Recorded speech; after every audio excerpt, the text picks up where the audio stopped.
ఒక సామాన్యుడు ప్రభుత్వ ఉద్యోగిగా మారాలంటే ఎన్నో అడ్డంకులు దాటాలి. చిన్నప్పటి నుంచి కష్టపడి చదివి డిగ్రీలు పూర్తి చేయాలి.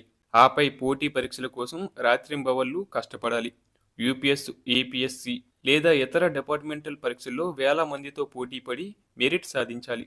రిజర్వేషన్లు, ఇంటర్వ్యూలు ఇలా ఎన్నో దశలు దాటుకొని ఉద్యోగం సాధించేసరికి ఒక వ్యక్తికి సుమారు 30 ఏళ్లు వస్తాయి. అక్కడి నుంచి ఒక 30-32 ఏళ్లు ప్రభుత్వానికి సేవ చేసి 60 లేదా 62 ఏళ్లకు పదవి విరమణ చేస్తారు.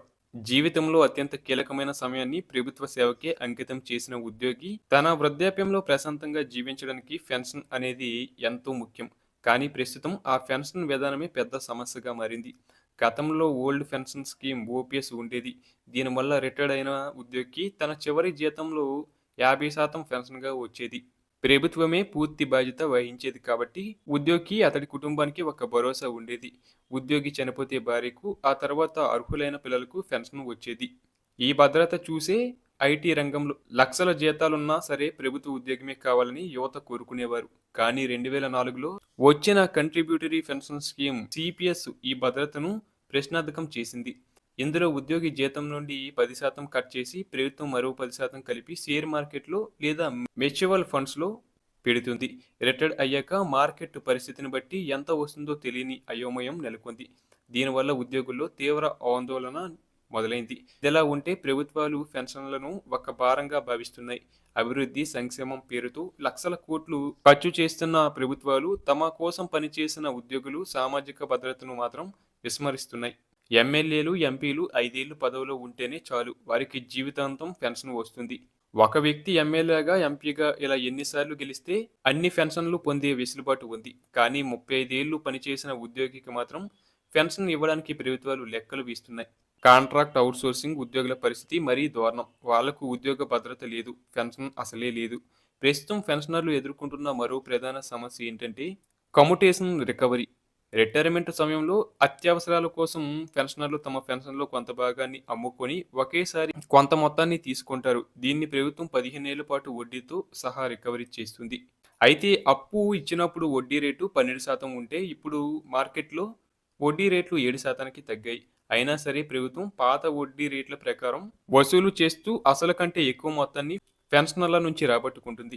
ఇక గుజరాత్ వంటి రాష్ట్రాల్లో ఈ రికవరీ కాలాన్ని 13 ఏళ్లకు తగ్గించినా మన దగ్గర మాత్రం ఇంకా 15 ఏళ్లుగానే కొనసాగిస్తున్నారు.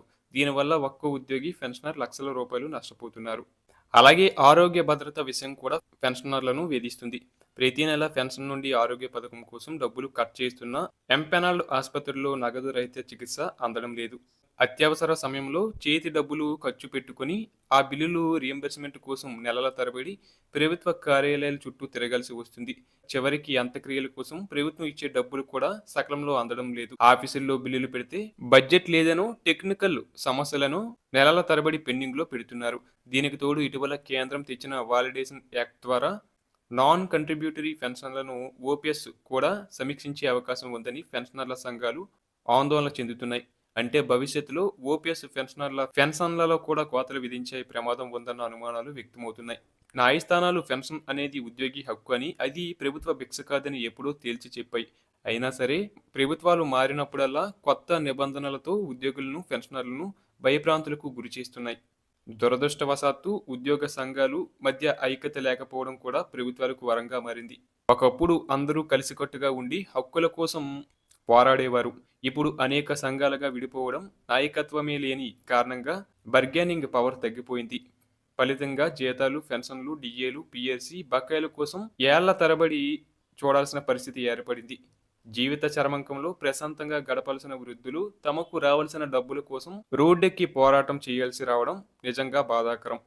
ప్రభుత్వం ఇప్పటికైనా మానవతా దృక్పథంతో ఆలోచించి పెన్షనర్ల సమస్యలను పరిష్కరించాల్సిన అవసరం ఎంతైనా ఉంది.